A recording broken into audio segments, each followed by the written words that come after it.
He's got 4 teammates out there with him. Back Mozgov over to the wing. Left side, Love. Humphreys with the steal. He dishes it to Korver. And there's the feed to Bazemore. He goes big with the dunk right over Mozgov. And guys, that's a big swing on the dunk. No telling how important that sequence could turn out to be. And guys, in a game this snug, moments like that are the ones we usually look back on at the end as a difference maker. Oh, that was a great angle we just saw, courtesy of Kia. Now 8 seconds separating the 2 clocks. Nice ball movement here by Atlanta. And Teague, here we go. The baseline J off the mark. Well, I tell you what, that's too good a look to pass up there. Even though it didn't go, that's one you got to take. No one near James as he lets it go. His 3-pointers off the mark. Here's Korver for 3. Got it off in time, but it's no good. And the first half comes to a conclusion. Hi, Kevin, I'm here. And now, the 2K Sports Halftime Show.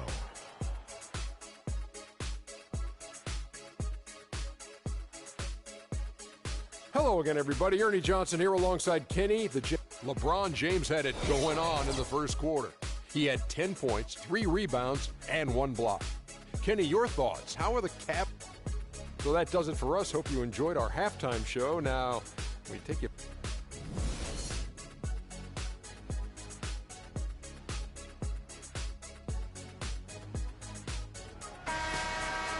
And it's been a back-and-forth game so far with no ground given through the first half. Third quarter starting here now. Look at LeBron James. He's really been playing well. I know we've said this many times before, but what a great first half. Just an offensive juggernaut. And, you know, in the end, I wouldn't be surprised if we're talking about what a great second half he had, guys. I mean, he can usually keep it going for all 4 quarters. On the court for Atlanta, Teague and Korver are the guards.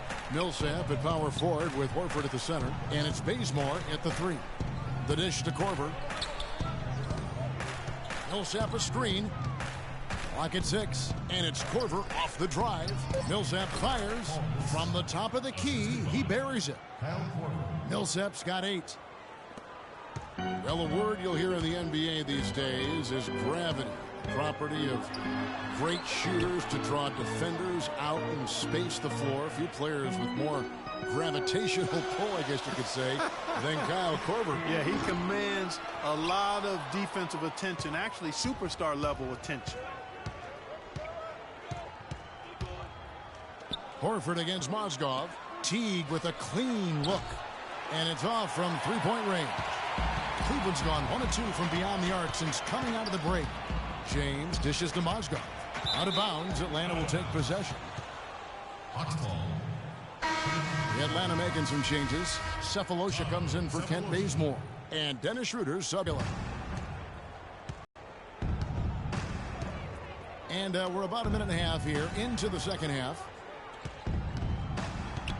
Korver kicks to Millsap. And foul called as he misses. He'll go to the line and shoot 2. He's 0 of 2 at the line in this one. An okay season at the free throw line for him so far, sitting right around 76%. First free throw is good. Millsap playing well. He has 9 points, and he's got 2 baskets from out in 3-point land. And I'm sure they'd like to get a few more of those out of him. Here's what Atlanta's going with right now.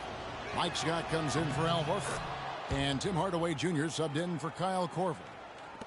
Clark, one thing about the Hawks last year is they were very strong on the road, as you could have guessed. Yeah, but Kevin, they struggled a little bit down the stretch on the road, but still managed to have the best road record in the East. Irving for 3. Cleveland gets it back. Irving's got 1 3-pointer tonight in 4 tries. Finished off the break. Hardaway has got his first basket of the night. Wow, that's a really smooth finish. That's why we and they always love seeing him at the end of those breaks. He makes it look fun and easy. Here's LeBron, and it's good. He planted his feet on the pick and shielded the defender off. And how about that road record for the Hawks? 25-16 last season.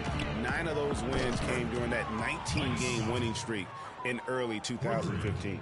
Of all the guys you want to leave open out on the perimeter, he is the absolute last guy on the list. Dellavedova, the pass on the shot clock to the paint. Just his first attempt. That one's in there. The Hawks lead is cut down to just one on the bucket from Kevin Love. Boy, you look at the Hawks, and they seem to be built to play on the road because they can survive a player having an off game. They're so deep and versatile. Team basketball is a lot less prone to go cold when you're on the road. Well, last season would be one where Kevin Love played a different role, saw his numbers decline, but that was, I think, especially with LeBron and Kyrie, much better players than he ever had in Minnesota. That was to be expected. It's a great point, Kevin. And Love dropped about 10 points per game in terms of his output. The field goal percentage as well as three-point percentage was down, but still, he traded it all to be on a winning team. And I really feel like his numbers will start to go up as he makes the adjustment to playing with great players. Good point. Millsap misses. For Cleveland, they've gone 3 of 5 to start the second half, developing a nice rhythm out there. And let's get this update now from Doris Burke, who's across the way on the sideline. Hi, guys. I had a chance to find out what Mike Budenholzer was discussing with his guys. He told the team he wanted their offense to run through Millsap. When Coach addressed the guys in the huddle, his message was clear. Quote, he's who we want getting the bulk of the touches. He is who we want making our decisions. Probably a good time to make some changes with a good chunk of the second half still to go, Kevin. Thanks, Doris. Hardaway against Irving. Hardaway kicks to Scott. Uncovered. It's rebounded by Cleveland. James has got his third rebound on the night. And, you know, for Love last season, we knew he'd be in a supporting role to LeBron. You put any player next to LeBron, and he automatically becomes some kind of role player. There's 1:47 left in the third quarter of the game. Here's Millsap. Gets it to drop, and now he's shooting at a 5 for 8 clip. No doubt about the consistency when it comes to scoring the basketball for him tonight. A real nice lift for their offense. And thinking back to Love and his numbers last year, we saw the same thing from Bosh when he played with LeBron. I love great players, and they both have the ability to adapt and impact the game in other ways. And that was... Their high-energy defensive effort has paid off for them, guys, with more than a few steals over the course of the ball game. Yeah, and another thing, they've created a lot of turnovers, but they've also been able to convert when they've got down in transition. A wide-open three. They need much better communication defensively.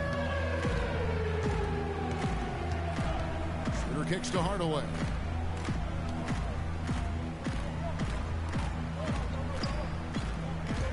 Scott with a screen on Irving. Inside. Scott, good. Scott's got his third bucket of the night. Some defensive breakdowns are starting to show up now. Their last 4 buckets allowed have come from very close range. Yeah, high percentage shots are what they are getting in terms of the attempts, and that's just not going to get it done. They've got to figure it out. Fantastic ball movement. They're picking them apart with their passing. Purposeful passing it is, partner. Their last 10 points have all come off assists. 2-second difference between shot clock and game clock.